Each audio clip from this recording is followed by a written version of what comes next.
And there is the Dundalk 11, the two Wilson brothers, John Ross and Tyreek, both of course forward. Out of the side from the 11 that started against Drogheda United last weekend, Evan Caffrey, Will Jarvis and John Martin. An entertaining game on a perfect evening for football. It'll be the visitors who get us underway here this evening, the 315th meeting of the sides tonight. You know, it's not the most illustrious or glamorous away end in the League of Ireland, but populated heavily by Shelbourne supporters this evening. Here's Darrell Horgan winning that back from Jack Henry Francis. Still Horgan. And now Harvey Warren. J.O. Wilson. Warren caught late there as he released that ball. The referee not interested in it. And here's Sean Boyd now, and he's got players with him. One of them is Wood. McElroy is the player in the middle. I didn't see it. It's one that I'd like to see again, because he went down in a heap as if he was caught late. I think everyone expected it to be pulled back. No free kick given, and instead it's a corner kick at the other end as Warren gets back to his feet and makes his way back into the penalty area. Plenty of options in there for Shelbourne. Paddy Barrett will certainly be one of them, the number 29 at the back of the box. Mayo Anamasuhun charged with keeping an eye on him. It's taken short instead.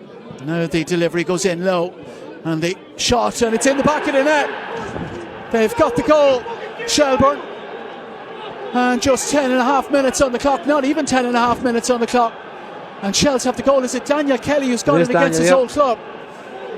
And Shelbourne hit the front. Dundalk never really responded to the training ground corner kick by Shelbourne. Yeah, well worked move straight off the training park. You got to give them credit, but I suppose looking up from this angle, it looked very pedestrian from Dundalk. There wasn't enough out of marking. Bit of blocking in the box, and Daniel Kelly with the easiest of tap-ins. Johnny on the spot. Here's Wilson back for Anamasuhun, who takes no chances up towards Arubi. And now Dervin getting it under control and losing Jack Henry Francis. The referee has awarded the free kick in any case. Here's Tyreek Wilson. He's looking for Arubi, and he's found Arubi. Two players in the middle for Arubi. That's a good ball to Tehan. Can he get turned on it and find the space? He can't. Away by Daniel Kelly. He's done some good defensive work here in the early stages as well. The Shelbourne winger. Here's Owen Kenny. Kenny onto the right foot, and he's gone for the shot just over the angle of crossbar and post. Drag back, and Tehan done really well to get it under control in the first place, but just couldn't get it out of his feet to get the strike. Then Owen Kenny really. Ruby with the heavy touch. Buckley is looking for the first time ball forward for Horgan, away by Barrett. Wood scrapping for it on the ground, keeping the possession for Shells. That's charged down by Tyreek Wilson. For a moment he thought he was in behind the ex-Dundalk full back.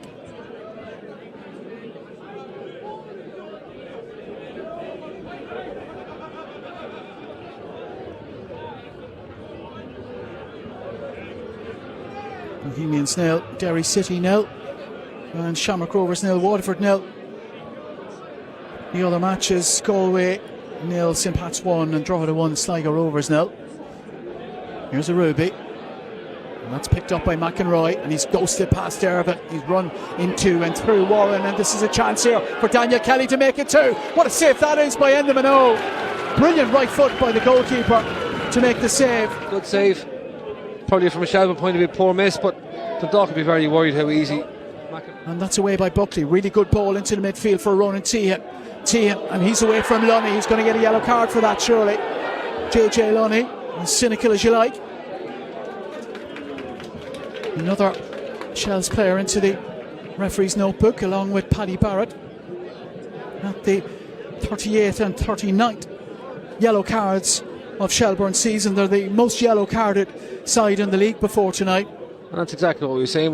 Dundalk need to see Ronan Tehan. That's the first time he's actually got goal side of the Shelbourne midfield, and as soon as he looked threatened, he got pulled back. He just got to keep on doing that, picking up the ball in those dangerous areas and going at them.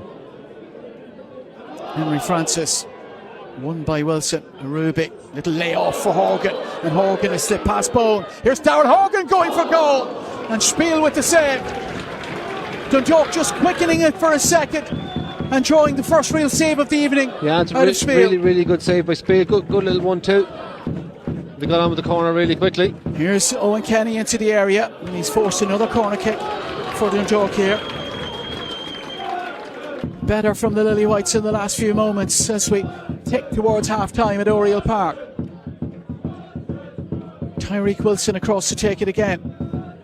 Here's Horgan setting up Wilson for the cross in towards the centre of that 6-yard box, away by Paddy Barrett. Onto it is Buckley. He's picked out Kenny in there. I know Kenny, first touch was decent to set him up, but the second one, that's easy for the Dutchman.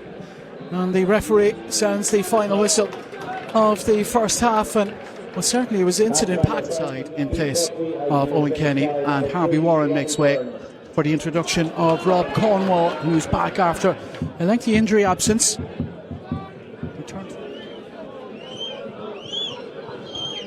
Paddy Barrett looking for Bone again. Bone with the flick on McEnroy, and that's in the back of the net. Kerr McEnroy. Barrett with the long one forward. Bone with the flick on. It's been a route they've gone consistently this evening, and now it's come off, and Kerr McEnroy provides the finish, and Shelbourne double their advantage. Yeah, it's a route one from Shelbourne again, and Sam Bone, he's won so many headers, flick-ons around the edge of the box there. McEnroy's the one on his bike. He reads it really, really well. It gets in and it's a good finish, but again, you've got to be questioning the defender from the Dundalk. Okay, they lose the initial contact here, but that ball there, someone has to go and win that. It's a hell of a ball if it makes its way through. Is it Ali Cook looking to burst onto that? On the edge of the air, it might be Freitas indeed. Dundalk bring it away. Here's Darrell Horgan. Horgan for Tyreek Wilson. Groom. Horgan again. Boom, Arubi. Now it's with Burns.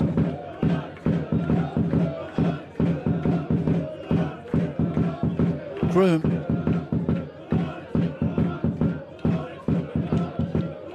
Here's Declan McDade. McDade's cross in is towards Arubi, who's won the header. He's just dropping underneath Vessel Spiel's crossbar. And it's very, very comfortable then.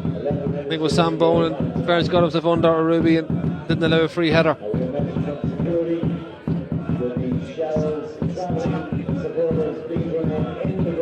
Sam Bone just getting something to find another one here and give Dundalk a late lifeline.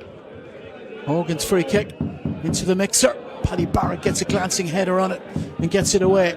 Here's McDade. McDade has support from Tyreek Wilson. Wilson, handball surely against Cameron Ledwidge. And Dundalk might just have a chance here to make things interesting. 88 minutes. And Cameron Ledwidge just raised his arm. And the referee points to the spot. Yeah, his arm was up over his head. And it's one of those, it's nearly a natural instinct, but you got to be so careful. The new rule, once you got to be putting your hand down by your side, any away from the body at all, he's going to give a penalty. And Dundalk, if this goes in, obviously could be a grandstand finish. Darrell Horgan, so late in the game, can he give Dundalk a glimmer of hope in the final minutes here and make the assistant referees board really, really interesting for these Dundalk supporters?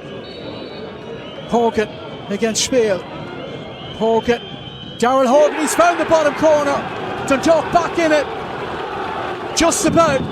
Not long left though. Horgan retrieves the ball and races back to the halfway line. Yeah, really, really good penalty. A lot of pressure on him. He stood up and smashed it into the keeper's bottom right hand corner. Spiel went the right way, made a great effort at it.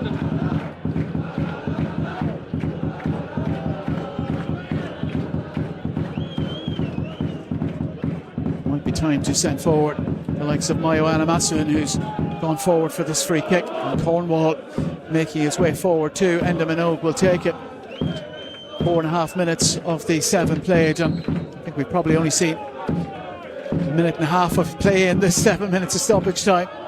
Long ball forward by the Dundalk goalkeeper, won by Arubi, poked away by Sam Bone, and the shot on the volley from Bobby Burns. Yeah, good strike by Burns, good technique. But the knee over will come from enough in the end. Here's Vessel Spiel. Freitas trying to make a nuisance of himself against Anamasun, and he has. And Freitas had a sided goal, didn't get a clean hit on it, and Enda Minogue retrieves the ball and sends it upfield long towards Arubi. Barrett is out in front, helped on by Ali Coote.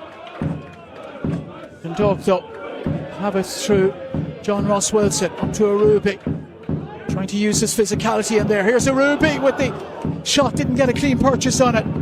Just wouldn't fall. Dundalk appealing for another handball. Referee not interested. A minute and a half of stoppage time left. Here's Bobby Burns, and he's won a corner kick for Dundalk. Oriel Park checks inside. Declan McDade into the area, and Dundalk repelled and held off by Shelbourne, who take the 3 points in spite of the grandstand finish. And Shelbourne, their discipline